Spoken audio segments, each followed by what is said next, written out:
अगर गौतम बुद्ध को पढ़ेंगे तो उन्होंने तो अंधविश्वास पाखंड पे करारी चोट की है। उन्होंने तो अंधविश्वास के खिलाफ थे वो, और उन्होंने कहा कि अंधविश्वास पाखंड, और किसी ने दूसरे ने अगर आपको कोई बात बता दी तो आप उस बात पर यकीन नहीं करोगे।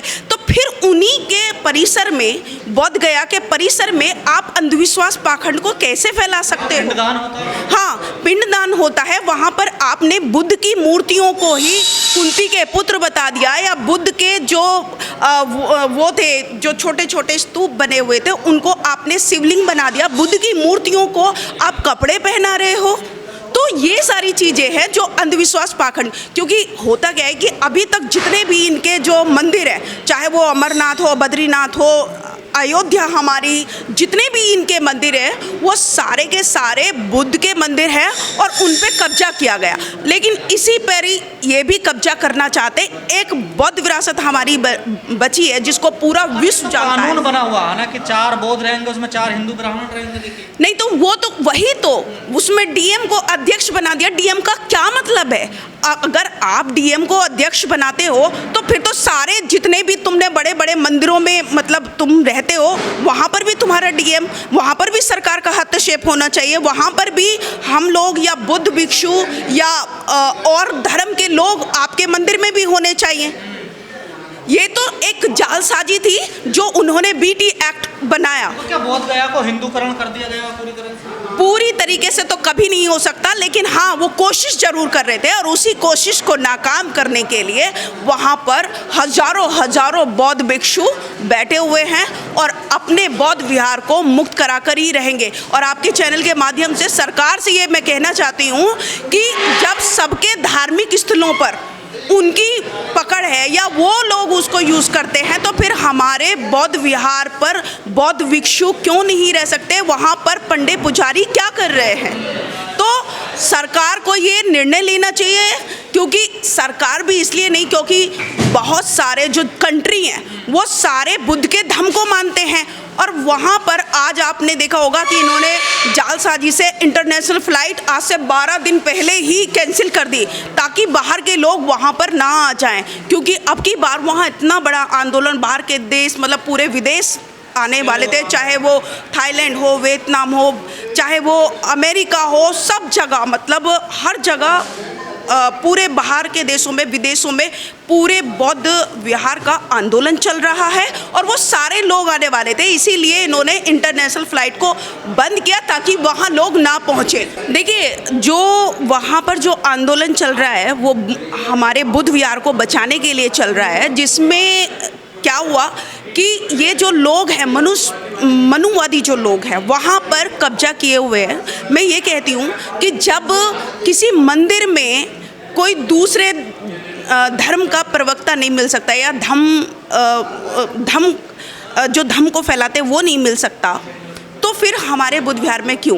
क्योंकि ना तो मस्जिद में पंडित हो सकता है, ना मंदिर में मौलवी हो सकता है, ना क्रिश्चियन में पंडित हो सकता है।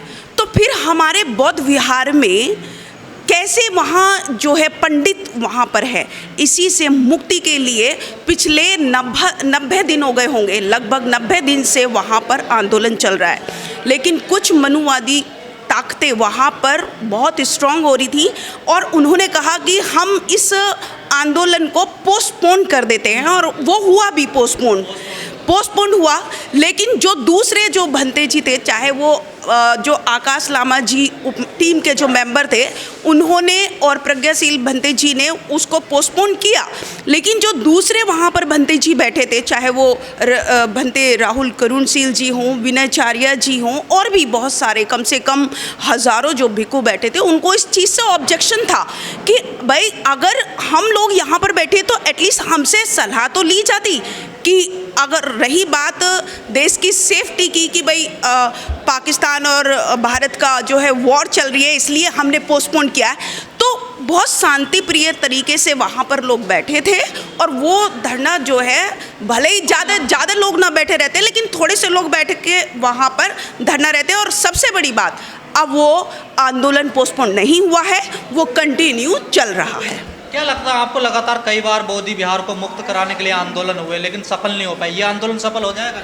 देखिए, पहले भी आंदोलन हुए हैं और मतलब 90 के दशक में, मतलब मैं सोचती हूँ कि एग्जैक्ट मुझे डेट तो नहीं पता, लेकिन 93 के आसपास एक बहुत बड़ा आंदोलन चला था जिसमें इन लोगों ने एक कमेटी बनाई थी, और कमेटी जब बनाई थी तो उसमें 4 बौद्ध भिक्षुओं को भी शामिल किया गया था और उनके साथ वो भी किया था। लेकिन जिस तरीके से उस वक्त भी फेल ही हुआ, वो भी उस वक्त भी पूरा तरीके से वो नहीं हुआ।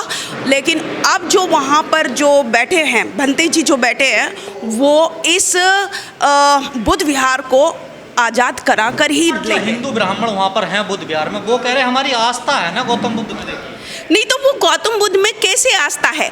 आप बताइए, मेन मुद्दे पे बात नहीं कर रहे ये लोग। मेन मुद्दा जो है रोटी, शिक्षा, स्वास्थ्य में बात नहीं करे, महिला सुरक्षा में बात नहीं करे, दलितों के उत्थान के लिए बात नहीं करते।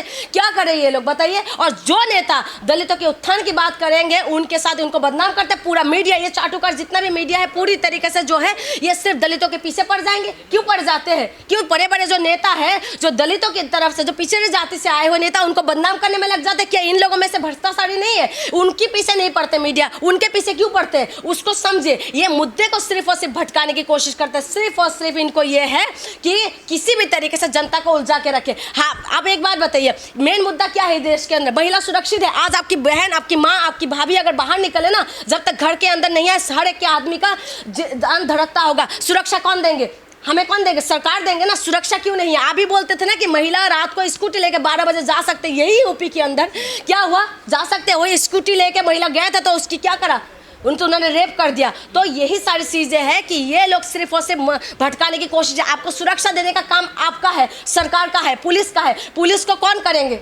सिर्फ सरकार नियंत्रण करेगा। अगर पुलिस अपने में आ जाए तो कहते हैं ना, गरे मुर्दे भी उखाड़ दे। और मंदिर के सामने भी किसी का चप्पल चोरी नहीं हो सकते। रेप कैसे हो जाते हैं? कैसे महिला को उठा के लेके चले जाते हैं? देखिए, पुलिस के ऊपर भी दबाव है और सिर्फ ये जिम्मेदारी जो मैं कहती हूँ, ये सिर्फ सरकार की जिम्मेदारी है। सरकार से मुद्दे को भटकाने की कोशिश है। कथावाचक प्रदीप मिश्रा वो कह रहे हैं कि लड़कियों को नाभि ढक करके रखना चाहिए, इससे अश्लीलता। हाँ, इनकी अश्लीलता भेद है। तुम्हारी नजरिया, तुम ना आंखों में वो बांध के रखो, जो है ना घोड़े में ना वो बांध देते ना, है ना, उसको बांध के रखा करो। तुम मत देखा करो। कौन ना भी देखिए, बहुत सारी महिला गलत कपड़े पहनते हैं, मैं उसके सपोर्ट नहीं करती हूँ। महिला आज़ादी के नाम पे छोटे छोटे कपड़े पहनना, नशा करना, उसकी मैं सपोर्ट नहीं करती। लेकिन सारी महिला ऐसा नहीं है। सूट साड़ी में बताइए क्यों रेप कर देते? छोटी सी जो बच्ची होते हैं, 5 महीने 6 महीने की बच्ची के साथ रेप कर देते हैं। वो कौन सा नाभि निकाल के घूमते हैं? इनकी मानसिकता खराब है। ये मिश्रा जो है, ये वही है ना जो पान की उसमें लगा के क्या कह रहे थे कि हाँ सारी चीज़ें ठीक हो जाएंगे। तो यही लोग जो है, कथावाचक जो है, इनको सरकार के द्वारा ये पूरी तरीके से बताया जाता है कि आप लोगों को अटकाते रहो, भटकाते रहो, ऊट पटंग बयानबाजी देते रहो। धीरेन्द्र शास्त्री क्या करते हैं? धीरेन्द्र शास्त्री तो यही चीज़ें तो कर रहे हैं। जनता को अभी हिंदू राष्ट्र बनाने के लिए उन्होंने क्या करा? प्लॉट वो कर रहे हैं। ठीक है, आप बताइए कि इस तरीके से अटकाने, भटकाने, लटकाने की कोशिश करते हैं। आप बताइए, वो कह रहे नाभि ढाक लेंगे, नाभि निकालता तभी बलात्कार होते हैं। बताइए कौन सी महिला नाभि निकाल के चल रहे थे जिसके साथ बलात्कार रही हो? छोटी सी बच्ची के कहा वो नाभि निकाल के चलते। इनकी मानसिकता खराब है।